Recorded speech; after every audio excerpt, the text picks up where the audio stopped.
Ողջույն, Հորիզոնի եթերում կրկին դիմանկար ծրագիրն է։ Դիմանկար այսօր սիրով իր տաղավար է հրավիրել ազգային ժողովրդավարական բևեռի խորհրդի անդամ Արա Պապյանին։ Բարև ձեզ, պարոն Պապյան։ Բարև ձեզ։ Ինչպե՞ս եք։ Շնորհակալություն, փորձում ենք լավ լինել։ Շատ ուրախ ենք։ Բնականաբար, պարոն Պապյան, մենք այսօր պետք է խոսենք մեզ շատ հուզող հարցերից եւ ակնկալում ենք դրա մասին պատասխաններ ստանալ ձեզանից։ Ձեր դիմանկարը այսօր կերտվել է կարծես ձեր գաղափարախոսության շուրջ, որը կոչվում է ազգային ապագա։ Վերջին տարիներին Հայաստանում մեծ փոփոխություններ են տեղի ունեցել, հեղափոխություն, համաճարակ, պատերազմ, պարտություն, հողերի հանձնում, գերիներ, նորից ընտրություններ եւ ժողովուրդը կարծես այս 3-4 տարվա այսքան մեծ փոփոխությունները շատ դժվար է մարսում եւ մի տեսակ կարծես մոլորության մեջ է եւ օդից կախված շատ հարցեր կան, որոնց պատասխանները դեռ չի կարողանում ըմբռնել կամ ստանալ։ Եվ հուսով ենք, որ այսօր դուք ձեր գաղափարախոսությամբ կկարողանաք ժողովրդի հետաքրքրությունները կամ այն պատասխանները, որոնք դեռ չունի, ինչ որ կերպ ստանալ։ Սիրով կփորձեմ իհարկե պատասխանել բոլոր հարցերին, հաստատ դրանք կլինեն անկեղծ պատասխաններ։ Ձեր պատկերացմամբ այս ամենից հետո ինչից պետք է սկսել։ Հիմա Ադրբեջանը ցանկանում է հողերի սահմանազատում եւ սահմանանշում։ Ինչպիսի մոտեցում ունի Ռուսաստանը, Ֆրանսիան եւ Ամերիկան եւ ինչ է սպասում մեզ դրանից։ Դուք արդեն նշեցիք, որ ցավոք սրտի մենք պարտություն կրեցինք նախորդ պատերազմում եւ կորցրեցինք Արցախի հողերի զգալի մասը, իսկ Արցախը մենք ազգային ժողովրդավարական բևեռը համարում է Հայաստանի Հանրապետության բաղկացուցիչ մաս։ Հիմա Ալիևը փորձում է այսպես կոչված խաղաղության պայմանագրով դա ամրագրել, այսինքն դե ֆակտո իրավիճակը, այնինչ կա հողի վրա, դե յուրե իրավական առումով ամրագրել։ Մենք դեմ ենք սրան, որովհետև գտնում ենք, որ առանց հարցի վերջնական լուծման չի կարելի կատարել այսպես կոչված դելիմիտացիա, սահմանազատում եւ դեմարկացիա, սահմանանշում, որովհետև այդ պարագային մենք ընդհանրապես ստիպված պիտի լինենք ամբողջովին ու լիովին հրաժարվել Արցախից, ել չեմ ասում, որ այդ աշխատանքների ժամանակ վստահաբար կկորցնենք մինչև իսկ Հայաստանի Սովետական Հանրապետության որոշ տարածքներ, մասնավորապես Տավուշում եւ Արարատի մարզում։ Նաեւ մենք գիտենք, որ Սյունիքում եւ Գեղարքունիքի մարզում ադրբեջանական զորքերը խորացել են Հայաստանի Հանրապետության տարածք։ Դրա համար մենք գտնում ենք, որ նախ պետք է վերականգնել Մինսկի խմբի եռանախագահության ձևաչափը, այսինքն բացի Ռուսաստանից այս գործընթացի մեջ պիտի ներգրավվեն Ֆրանսիան եւ Միացյալ Նահանգները, Թուրքիան պիտի դուրս գա այս գործընթացից, որտեղ նա երբևէ չի եղել եռանախագահության անդամ, հստակեցվեն բոլոր հարցերը եւ միայն դրանից հետո կարելի է մտածել խաղաղության մեծ պայմանագիր ստորագրելու մասին։ Իսկ այդ հարցերը ինչպես պետք է հստակեցնել, ով կարող է դա անել եւ ինչ աշխատանքներ են տարվում դրա շուրջ։ Բնականաբար ցանկացած պետության սահմաններին վերաբերող հարցերի պատասխանատուն պետության ղեկավարությունն է։ Ըստ մեր ներկա սահմանադրությամբ վարչապետն է։ Ցավոք սրտի վարչապետը այստեղ ցուցաբերում է ոչ իրազեկություն եւ նրա շատ հայտարարություններ առնվազն պիտի բնութագրենք որպես խնդրառույց, եթե ոչ մինչև իսկ դավաճանական։ Բացատրեմ ինչու։ Եթե նա ասում է, որ 100%-ով մեր շահերին կհամապատասխանի այդ սահմանանշումը եւ սահմանազատումը, դա նշանակում է մենք ընդունում ենք, որ որպես հիմք Հայաստանի եւ Ադրբեջանի սահմանների, դա ՍՍՀ վարչական սահմաններն են, որը սխալ է։ Դրա մասին ես տարիների վեր խոսել եմ, բազմաթիվ հրապարակումներ ունեմ։ Բառացիորեն վերջերս մեկ շաբաթ առաջ գրեթե նույն խոսքերը ասեց Ռուսաստանի նախագահ Պուտինը,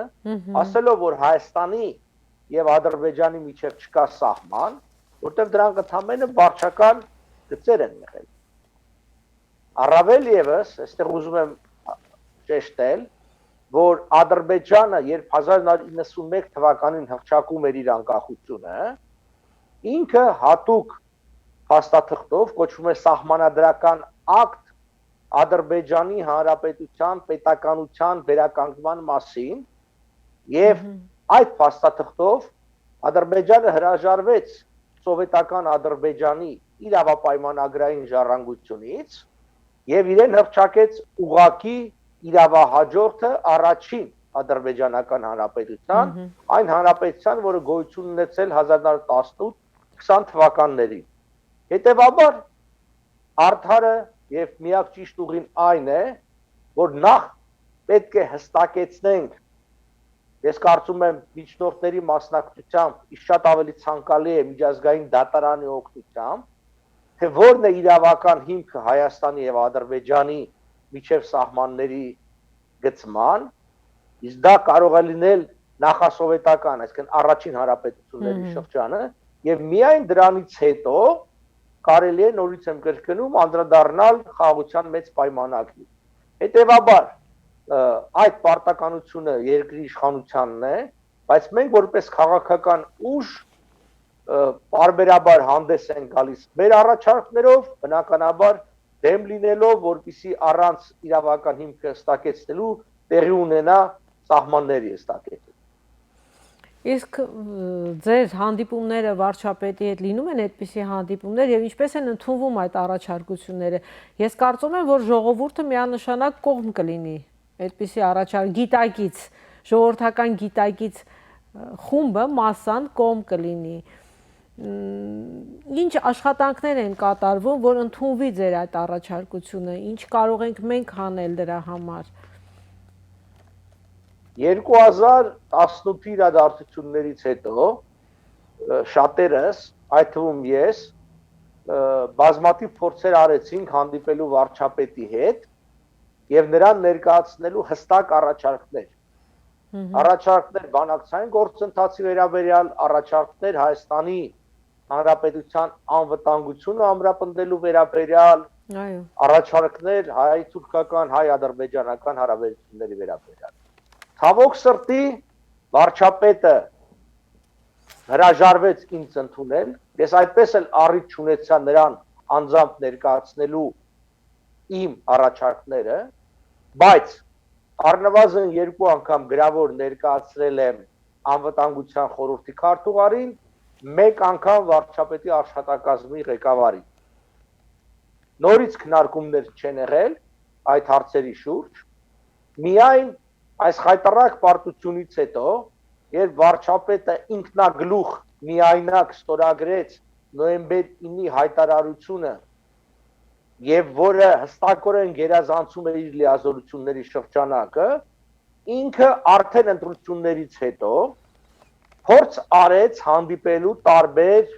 քաղաքական ուժերի, որոնք մասնակցել էին ընտրություններին։ Շատերը մասնակցեցին այդ հանդիպումներին,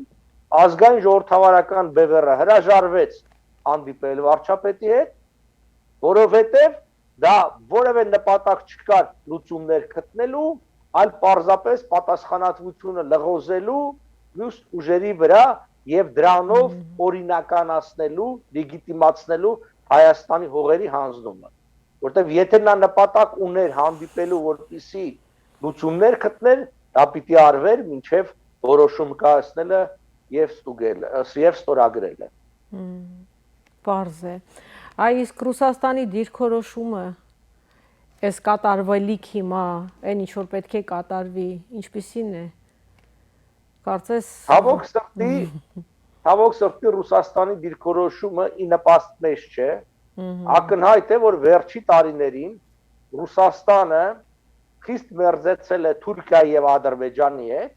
քանի որ նրանց շահերը համընկնում են։ Այո։ Թուրքիայի պարագային դա ընդհանուր դիմակայությունն արևմուտքի հետ, որովհետև եւ Թուրքիան եւ Ռուսաստանը այսօր խնդիրներ ունեն արևմուտքի հետ, խնդիրներ ունեն Միացյալ Նահանգների հետ եւ որպես այդպիսիք միավորվում են։ Մենք տեսնում ենք, որ տարեցտարի ընդլայնվում է առևտուրը Ռուսաստանի Դաշնության եւ Թուրքիայի Հանրապետության միջև, դրանք տասնյակ եւ տասնյակ միլիարդավոր դոլարների են հասնում արդեն տարեկան։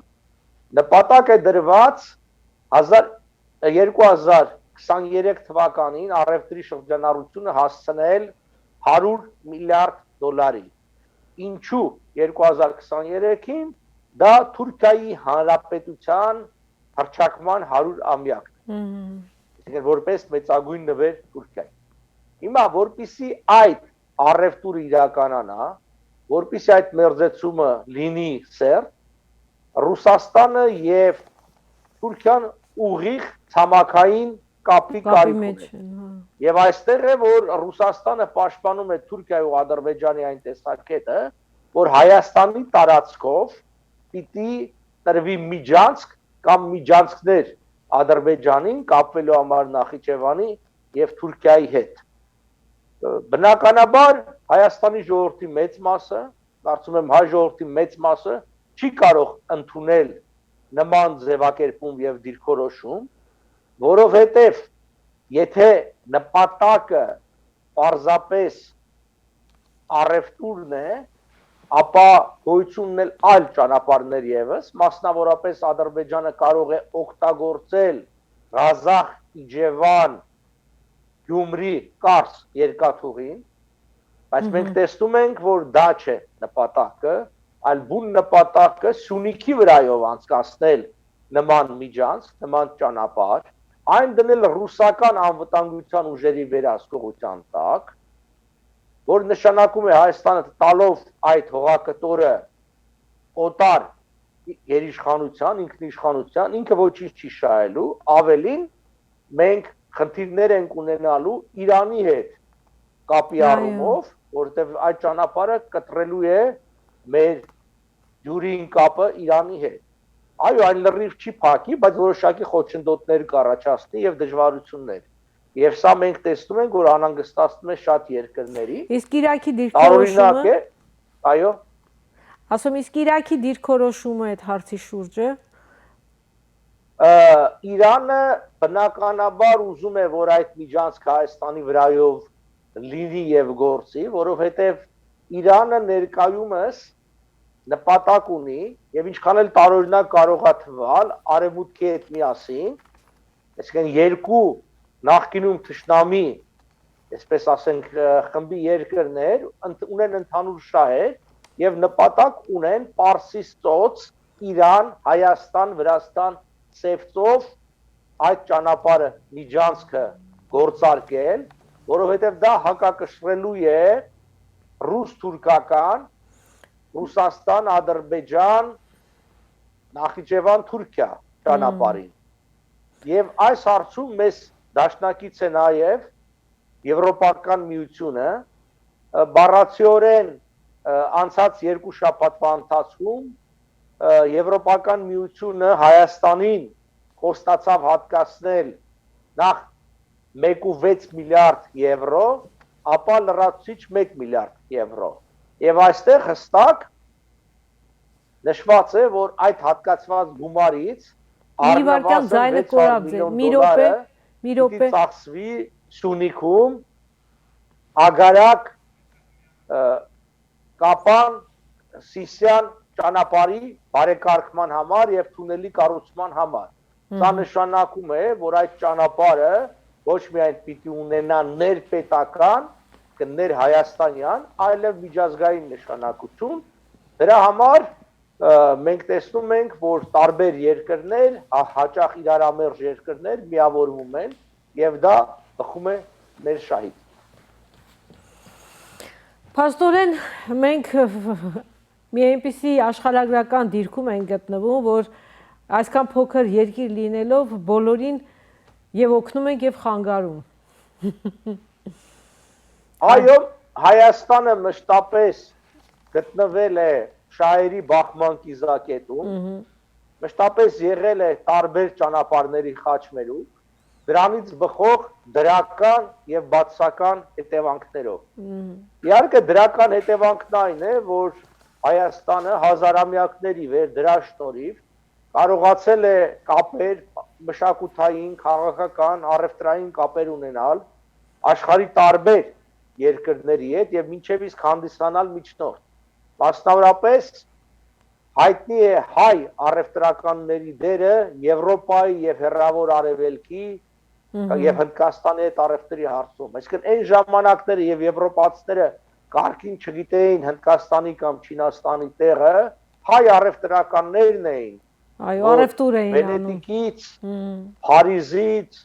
Իսպանիայից ապրանքներն առնում էին եւ տանում էին, վաճառում էին Հնդկաստան ու Չինաստան եւ հակառակ ուղղությամբ բերում էին ապրանքներ։ Այսինքն դա նպաստավոր առումով է նա։ Բայց միևնույն ժամանակ նման դիրքը շատ գայթակղիչ է եւ բացասական հետևանքներն էլ այն է, որ տարբեր ցեղախմբեր ուզում էին տիրանալ այդ առևտրային ճանապարհներին, որտեղ դա հսկայական ազդեցություն է եւ մեծ եկամուտն է։ Եվ ցավոք սրտի մենք տեսանք, որ աստիճանաբար մեր երկիրը նվաճվեց տարբեր երկրների կողմից, փոքրացավ, բայց անգամ այս փոքր վիճակում եւս կարեւոր է։ Իհարկե Իրանը ունի ճանապարհ, բացի Հայաստանից, ասենք արտահանում աներ Պարսից ծոցից Իրան, Թուրքիայի վրայով կամ Ադրբեջանի վրայով, բայց Իրանը հասկանում է, որ եթե միայն թուրքական աշխարհի միջոցով լինի իր կապը Եվրոպայի հետ, ապա ինքը ստիպված է լինելու ենթարկվել նրանց տարբեր քաղաքական խմաճույքների։ Այո։ Ուստի Իրանի համար ալրընտանք է պետք, իսկ մի ճանապարհ, որը թուրքերը չեն վերահսկում, եւ դա անցնում է Հայաստանի ու Վրաստանի վրայով, Եվրոպայի նույնպես, որովհետեւ Եվրոպան էլ ուզում է առանձին ճանապարհ ունենալ, առանց Թուրքիայի միջամտության, որտեղ երկու պարագային էլ Թուրքիան է վերահսկելու, անգամ եթե Ադրբեջանի վրայով անցնի, որովհետև մենք տեսնում ենք, որ թուրք-եվրոպական հարաբերությունները եւս լարվում են։ Մարդու իրավունքներ, Թուրքիայի մերձեցում Ռուսաստանի հետ, ռազմական համագործակցություն,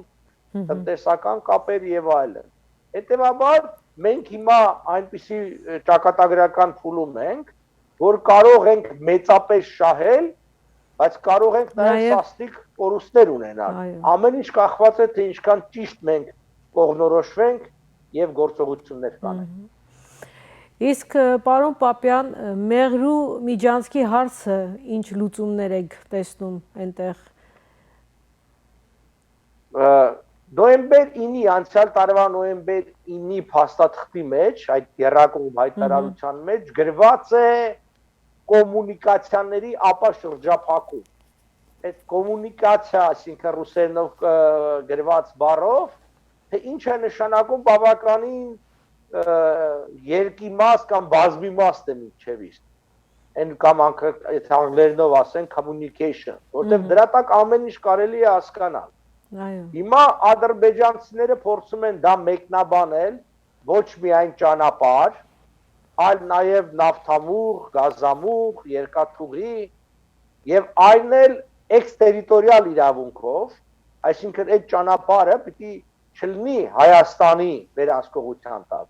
Եվ ցավոք սրտի հունվարի 10-ին Մոսկվայում ստորագրված հերթական երրակողմ փաստաթղթի մեջ այո ամրագրվել է, որ այն պիտի վերահսկի Ռուսաստանը։ Ռուսաստանը դրանով շատ մեծ լծակ է ձեռք բերում Թուրքիայի եւ թուրքական աշխարհի վրա, որովհետեւ այդ նեղ ճանապարհը կամ միջանցք, ինչպես էլ որ կոչեք, կարևորագույն կապի միջոց է դառնալու Թուրքիայի եւ թուրքական Միջին Ասիայի միջեւ եւ դրա վրա դրված է լինելու Մեղրու միջանցքը որպես կողպեք, իսկ բանալին էլ գտնվելու է ռուսների ձեռքին։ Հետևաբար ռուսները ամեն ինչ պիտի փորձեն անեն, որ Մեղրու միջանցքը բացվի։ Մենք պիտի փորձ անենք, որ բացվելու պարագային անգամ այնտեղ մանրամասները ով պիտի վերահսկի, ինչպես պիտի վերահսկի եւ դրա դիմաց ինչ պիտի ստանանք, այդ մանրամասները լինեն հոգուտ Հայաստանի, որտեղ այս ձևով բնավ մեր օգտին չեն։ Պարզ է, կանգնել ենք շատ բարդ իրավիճակի առջև, որ միակողմանի չէ, տարբեր կողմերից պետք է կարողանանք այդքան իմաստություն եւ խելացի լինել, որ կարողանանք ճիշտ լուծումներ գտնել։ Իսկ ռուս-ամերիկյան հարաբերությունները ինչպիսին են եւ դրանք ինչ դեր կարող են խաղալ Հայաստանի վրա։ Մեզ հետաքրքրողը միայն մենք ենք այս պարագայում եւ միշտ պետք է մենք լինենք։ Բնականաբար մենք մեր շահով ենք հետաքրքրված եւ մեր երկրի ապագայով։ Այո։ Բայց նաեւ պիտի ընդունենք, որ Հայաստանի նկատմամբ մեծ երկրների քաղաքականությունը ացանցիալ է։ Այսինքն Միացյալ Նահանգները իր քաղաքականությունը Հայաստանի նկատմամբ չի ձևավորում պարզապես հայ-ամերիկյան հարաբերությունների ոլորտում։ Այն ացանցում է մասնավորապես ամերիկա-թուրքական, ամերիկա-ռուսական, ամերիկա-իրանական հարաբերություններից։ Այսինքն, եթե իր հարաբերությունները Թուրքիայի հետ լարվում են, բնականաբար ինքը փորձ է անում Հայաստանի հետ հարաբերությունները բարելավել։ Եթե Ռուսաստանի հետ են լարվում, նորից Հայաստանի հետ հարաբերությունները դառնում են կարևոր։ Հունիսի 16-ին Միացյալ Նահանգների նախագահ Բայդենը հանդիպեց, հիշում եք, Ժնևում Ռուսաստանի նախագահի հետ, Պուտինի հետ, բավականին կոշտ խոսակցություն է եղել, ինչքան մեզ հայտնի է, նաև Բայդենը հստակ պահանջներ է դրել Պուտինի առջև եւ տվել է ժամանակ 3-ից 6 ամիս։ Պահանջներից մեկը դա մասնավորապես cyber attack-ների, այսինքն ինտերնետային հարձակումների դադարեցումն է, որը Ռուսաստանը վերջին շրջանում հաճախ է կիրառում Միացյալ Նահանգների դեմ։ Եվ փաստ է, որ չնայած այդ նախազգուշացմանը Ռուսաստանը չի դադարեցրել նման հարձակումները, գոնե կարելի ասել Ռուսաստանի տարածքից չեն դադարել։ Հիմա ով է դա անում, դա ուրիշ հարց է, դրա համար էլ Միացյալ Նահանգները,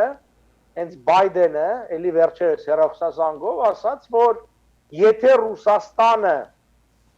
չի կարող կամ չի ուզում վերահսկել այդ հարձակումները, ապա դա կանի Միացյալ Նահանգները եւ terrorizmi դեմ պայքարի իրավունքով ինչեւս դա կանի Ռուսաստանի տարածքում։ Ինչի է պես մանրամասներն ասում, դա նշանակում է, որ հարաբերությունները գնալով լարվելու են։ Բառացիորեն այսօր քիչ առաջ եղավ հաղորդագրություն, որ Ռուսաստանի պաշտպանության նախարարության կայքեջը, սայթը հարձակման է ենթարկվել։ Սա արդեն նշանակում է Ամերիկայի Միացյալ Նահանգների պատասխան գործունեությունն է։ Եզրակացությունը հետևյալն է, Միացյալ Նահանգները ակտիվացնելու են իրենց գործունեությունը եւ Ռուսաստանի տարածքում եւ նախկին սովետական տարածքում, այդ թվում նաեւ Հայաստանի Հանրապետությունում։ Եւ նորից կախում ունի մեզնից, կկարողանանք օգտագործել այդ հնարավորությունը Հայաստանի ինքնիշխանության հզորացման համար թե ոչ, եւ ինչքանով կկարողանանք օգտագործել դա, ասենք մեր ռազմական կամ տնտեսական հզորությունը վերականգնելու համար, որտեղ պիտի ընդունենք, որ առանց արտաքին աջակցման Հայաստանը այն վիճակի մեջ է, որ չի կարող ինքնուրույնաբար վերակենդանացնել, վերակերտել իր բանակը եւ իր տնտեսությունը։ Այո։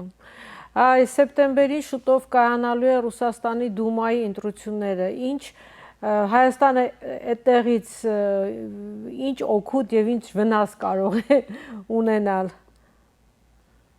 Հայաստանը սերտորեն կապված է Ռուսաստանի հետ, դա վերջի 200-300 տարվա պատմություն է, իսկ բնականաբար սովետական միության ժամանակ մենք նույն պետության մաս էինք։ Անգամ այս մեր անկախության 30 տարիները եւս շատ բան չի փոխել, Հայաստանի տնտեսությունը գրեթե ամբողջությամբ գտնվում է ռուսների ձեռքում, ամեն ինչ երկաթուղին, կապի միջոցները, էներգետիկ համակարգը, գազի համակարգը,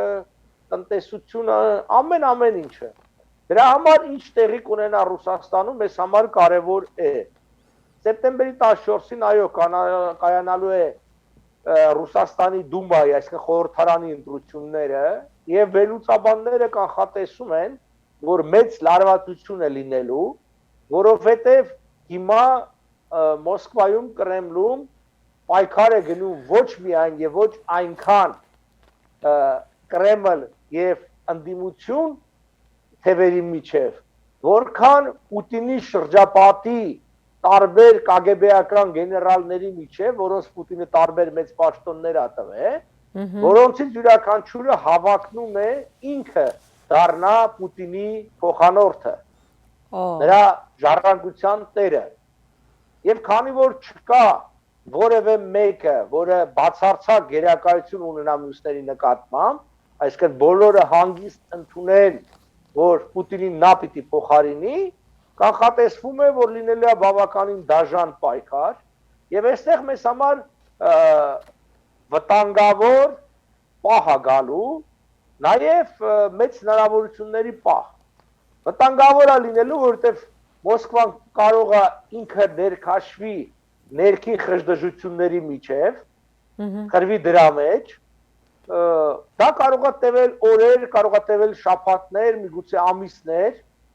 եւ մեր հարևան եւ թշնամի Ադրբեջանը եւ Թուրքիան կարող են փորձել օգտվել այդ պահից։ Դրա համար ազգային ժողովրդավարական բևեռը արդեն երկար ժամանակի վեր հանդես է գալիս Միացյալ Նահանգների հետ ՆԱՏՕ-ի ոչ անդամ հիմնական դաշնակցի կարգավիճակ ստանալու օգտին, դա մի կարգավիճակ է, որը հնարավորություն է տալիս Միացյալ Նահանգներին առանց երկար հապաղելու եւ առանց երկար քննարկումների անհրաժեշտության դեպքում նման կարգավիճակ ունեցող երկրին քաղաքական, տնտեսական եւ ռազմական օգնություն ցուցաբերել։ Դա մեզ համար շատ կարեւոր է, կրկնում եմ, որտեղ Ռուսաստանը կարող է ինքը ներքաշվել, ինչպես օրինակ ժամանակին շատերը կհիշեն Ելցին Խազբուլատով ընթարման ժամանակ, երբ որ Մոսկվայում բարից բուն իմաստով փողոցում տանկեր իրար վրա էին կրակում եւ գնում էր պայքար, եւ այդ ժամանակ էլ Թուրքիան փորձ արեց Հայաստան ներխուժելու եւ պիտի ասել, որ այն ժամանակվա Միացյալ Նահանգների նախագահը Բուշ ավակը եւ նրա խորհրդական Սկակրոֆտը կարողացան զսպել Թուրքիայի մի հեռախոսազանգով, բայց այսօր պիտի հասկանալ, որ Թուրքիան նախկին Թուրքիան չէ,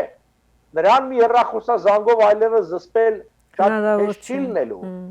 Դրա համար կրկնում եմ, մենք ամեն ինչ պիտի անենք, որ մինչև Ռուսաստանի ներքաշումը լրջագույն խնդիրների մեջ,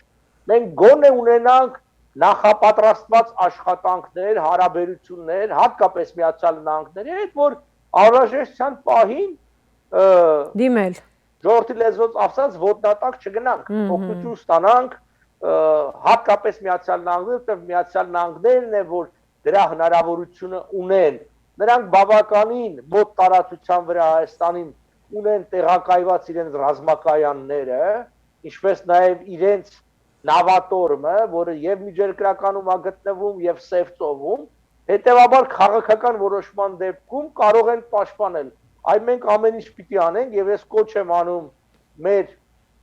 Թուրքիայի հայրենակիցներին, որ իրենց հնարավորությունները եւս օգտագործեն, հասկացնելու համար Միացյալ Նահանգների պաշտոնյաներին, որ այո, ցեղասպանության ճանաչումը կարևոր է, բայց շատ ավելի կարևոր է ցեղասպանության կանխումը, նոր ցեղասպանության կանխումը։ Իսկ դա հնարավոր կլինի միայն այն դեպքում, եթե Հայաստանը դառնա Միացյալ Նահանգների ՆԱՏՕ-ի ոչ անդամ դաշնակից։ Այս երկար որ ասում եմ այս նախադասությունը, սա այդ անունով կարգավիճակ է, կոչվում է non-NATO ally non-NATO major ally of the United States։ Այդ կարգավիճակ կարևոր է, 18 երկիր ունի այդ կարգավիճակը, օրինակ Ճապոնիան, Հարավային Կորեան, Թայլանդը, Իսրայելը, Թունիսը, Արգենտինան, Հնդկաստանը, Բրազիլիան, վերջինը Բրազիլիանը եւ էլի երկրներ, մենք կարծում ենք, որ Հայաստանը եւս կարող է դրանցից մեկը դառնա, որովհետեւ կրկնում եմ Հայաստանի համար դա կենսական նշանակություն ունի, դա նաև հերթական ցեղասպանությունը կանխարգելու հնարավորություն է։ Պարոն Պապյան, իսկ հիմա ինչ քաղաքական մթնոլորտ է տիրում Հայաստանում։ Բավականին ներքին լարվածություն կա, գիտեք, որ սահմանադրական դատարանը քննարկում է մի շարք կուսակցությունների եւ դաշինքների բողոքը խախտումների վերաբերյալ, իսկ այն որ եղել են խախտումներ դա միանշանակ է, ազգային ժողովրդավարական բևեռը եւս դիմել է, բայց ոչ թե սահմանադրական դատարան, այլ դատախազություն, որտեղ մեր պարագային հստակ կա քրեական անձնագործություն, այսինքն տեղերում մենք ստացել են քվեներ եւ այդ քվեները արձանագրվել են տեղական հանձնաժողովների կողմից, իսկ կենտրոնական ընտրական հանձնաժողովը դրանց դիմաց գլը պարզապես 0 եւ դա մի ընտրական տեղամաս չի, այլ առնվազն 10-12 ընտրական տեղամաս, այն պարագան, երբ որ մենք մի մասն ենք կարողացել ստուգել, մենք էլ ենք բողոքել դա եւ մենք ասել ենք, մենք չենք ընդունում այս քվեարկության արդյունքները, չեմ ասում ընտրության, որտեղ այստեղ ընտրություն չկար, քվեարկություն էր, եւ մեզ համար այս քվեարկությունը հանգեցրել է խիստ ցավալի հետևանքների։ Ասելով մեզ, ես նկատի չունեմ ազգային ժողովրդավարական բևեռը, ես նկատում եմ Հայաստանը, որտեղ 3 այս կուսակցություններն էլ, որոնք անցել են խորհրդարան, 3-ն էլ պարզապես Կրեմլին են սպասարկում, մեկը շատ ավելի ակտիվ եւ ուժեղ, մյուսները մի փոքր ավելի քիչ այդ ծևով։ Այնինչ ներկա պարագային շատ կարեւոր է խորհրդարանում ունենալ գոնե 1-2 քաղաքական ուժ, որոնք կառաջարկեին անընտանքային զարգացումներ եւս, մասնավորապես Եվրոպայի եւ Միացյալ Նահանգների հետ զարգացման, հարաբերությունների խորացման, որտեղ ակնհայտ է, չէ՞, մենք նայում ենք քարտեզը եւ հասկանում ենք այն երկրները, որոնք դաշնակից են Միացյալ Նահանգների, այդ երկրներն են, որ այսօր բարեկեցիկ են եւ ապահով։ Այն երկրները, որոնք այդպեսին չեն, չունեն դաշնակիցներ, ցավոք սրտի դատապարտված են պարտության։ Մեր պարտության հիմնական պատճառը անցած 44 օրյա պատերազմի այն է, որ մենք մնացինք միայնակ, այս ժողովուրդը մնաց միայնակ, որովհետեւ պետություն Հայաստանին թիկունք չեղավ, եղավ միայն հայ ժողովուրդը, սփռված աշխարհով մեկ, դրամահավաքներ, կամավորներ, բայց երբ որ դու չունես հզոր պետություն, որը քո թիկունքին է, ցավոք սրտի անգամ հերոսական պայքարը չի կարող տալ դրական արդյունքներ։ Այո, ցավոք սրտի մենք այսօր կանգնած ենք, ինչպես 100 տարի առաջ, շատ բարդ խնդրի լինել եւ չլինելու հարցի առաջ։ Մաղթենք մեր ժողովրդին իմաստություն եւ խոհեմություն եւ համբերություն, իսկ մեր երկրին վերածնունդ եւ խաղաղություն։ Հուսով եմ, որ ժողովուրդը կգտնվի այդքան իմաստուն, ժողովրդի իմաստուն է, որ ճիշտ ընտրության առջև կկանգնի, ճիշտ ընտրություն կանի։ Մեր երկրին էլ մաղթենք խաղաղություն, շնորհակալություն պարոն Պապյան, որ համաձայնվեցիք այսօր ինձ հետ զրուցել այս կարևոր հարցերի շուրջ, որին նաև ունկնդիր կլինեն մեր շատ հեռուստադիտողներ։ Ձեռած հնարավորության համար։ Եղավ, ես եւս մեկ անգամ հիշեցնեմ, սիրելի հեռուստադիտողներ, որ մեր հորիզոնի դիմանկարի տաղավարի հյուրը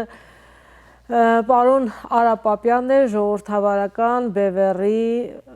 խորհրդի անդամ։ Շնորհակալություն, ցտեսություն ձեզ։